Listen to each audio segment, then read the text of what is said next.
Merhaba arkadaşlar, kanalıma hoş geldiniz.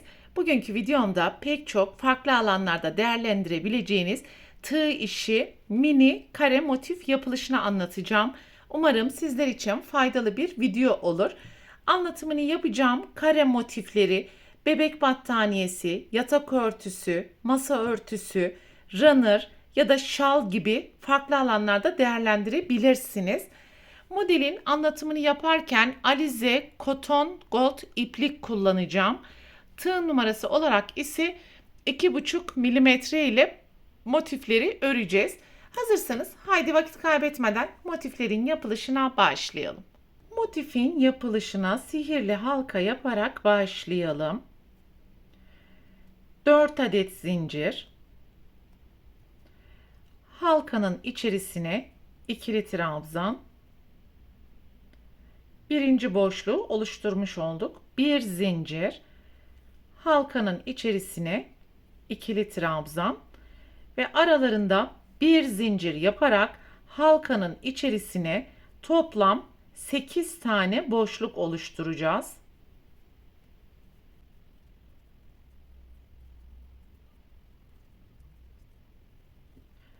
Şu an 1, 2, 3, 4, 5, 6, 7 tane boşluk yaptık. Bir adet zincir ve üçüncü zincirin tepesine kaydırma yaparak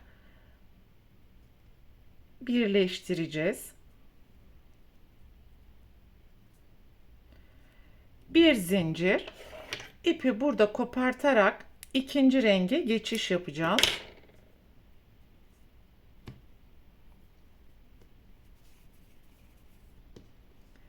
Herhangi bir boşluktan başlayabilirsiniz.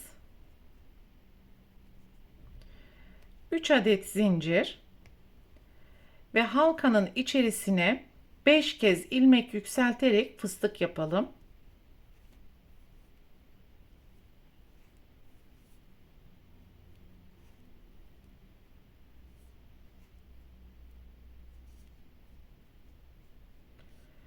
Üç zincir.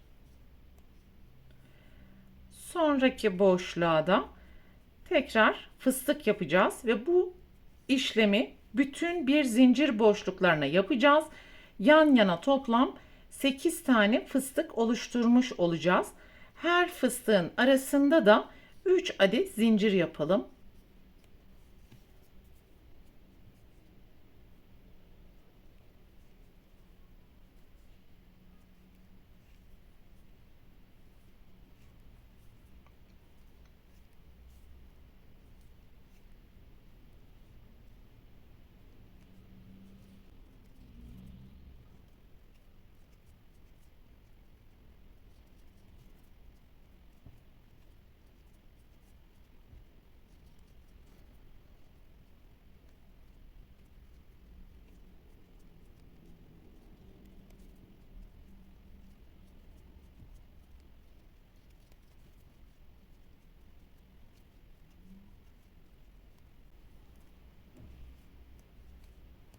Üç adet zincir ve ilk yapmış olduğumuz fıstığın tepesine kaydırma yaparak birleştirelim. Bir zincir ve ipi burada keserek üçüncü renge geçiş yapalım.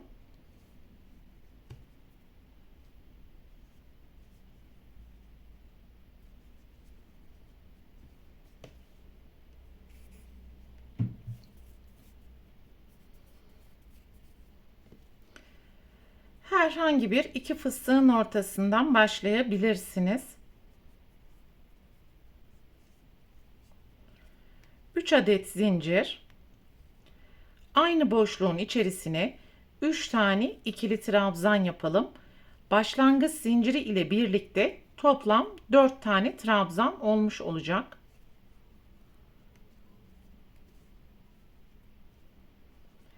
İki adet zincir. Aynı boşluğun içerisine 4 trabzan.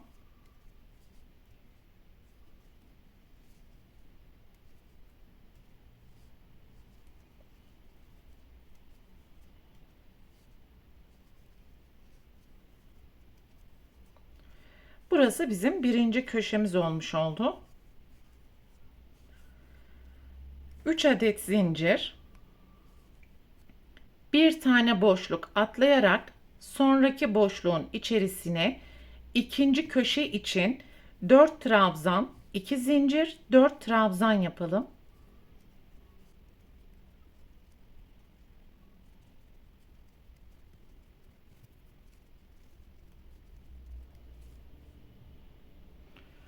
Üç zincir,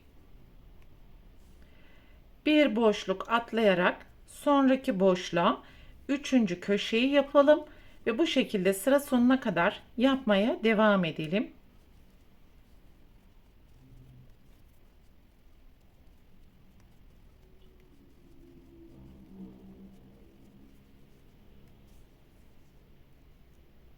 Dördüncü köşeyi de yaptım.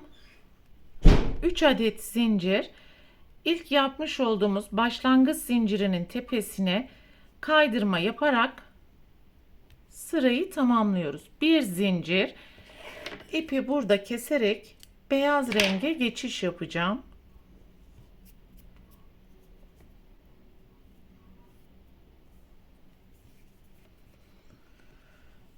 Herhangi bir köşeden başlayabilirsiniz. 3 adet zincir, aynı boşluğa ikili trabzan, 2 zincir, aynı boşluğa 2 trabzan, birinci köşeyi yapmış olduk. Alttaki 4 trabzanın tepesine yan yana 4 tane ikili trabzan,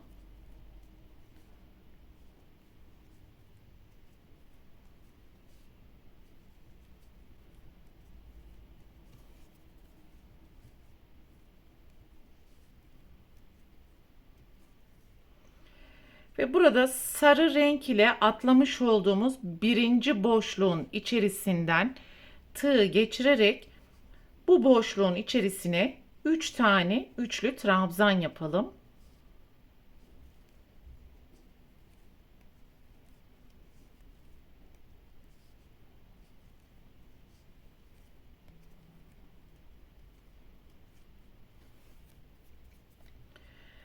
Köşede bulunan 4 trabzanın tepesine yan yana 4 tane ikili trabzan,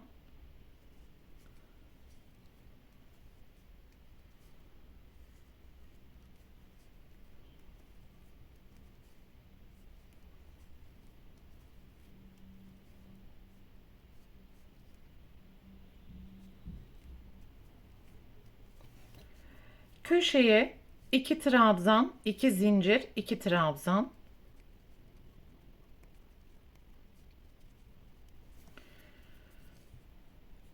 alttaki 4 trabzanın tepesine 4 trabzan, tekrar sarı renkli atlamış olduğumuz boşluğun içerisine 3 tane üçlü trabzan, 4 trabzan ve köşeleri yaparak sıra sonuna kadar birinci kenarda yapmış olduğumuz işlemlerin aynısını tekrar ederek sıra sonuna kadar yapmaya devam edelim.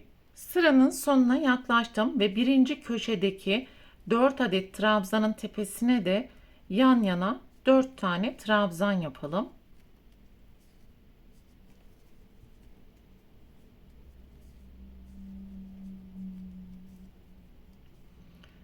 İlk yapmış olduğumuz zincirin tepesine kaydırma, bir adet zincir, ipi burada keselim. Ve sihirli halkada kullanmış olduğumuz mor renk ile son sırayı yapacağız. Herhangi bir kenardan başlayabilirsiniz. Bir adet zincir, köşeye kadar tüm ilmeklerin tepesine sık iğne yapalım.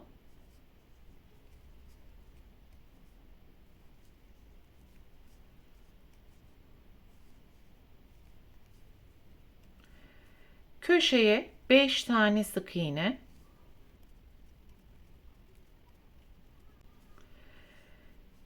Ve burada birinci trabzana atlayarak ikinci trabzandan itibaren diğer köşeye kadar tüm ilmeklerin tepesine sık iğne yapalım.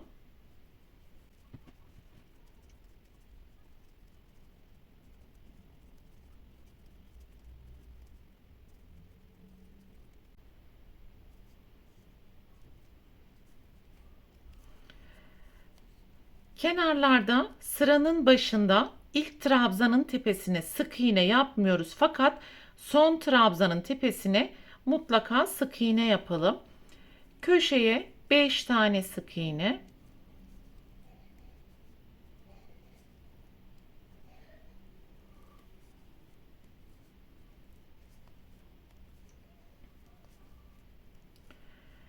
Birinci trabzana atlayarak ikinci trabzandan itibaren yine ilmeklerin tepesine sık iğne.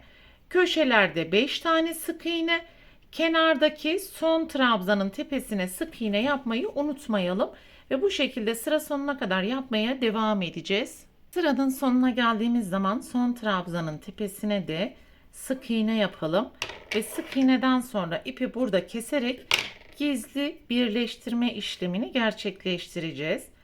Bir zincirin tepesinde görünen iki ilmeğin içerisinden tığ geçirelim ve bu ipi de buradan geçirelim. Son yaptığımız sık iğnenin arka tarafında görünen ilmeğin içerisinden tekrar ipi geçirdik ve görmüş olduğunuz gibi V'ler iç içe geçmiş oldu.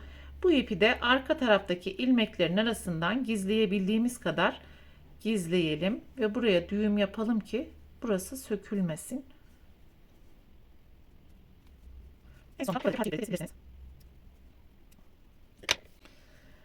Evet, böylelikle motifimizin tüm yapım aşamalarını tamamlamış olduk arkadaşlar.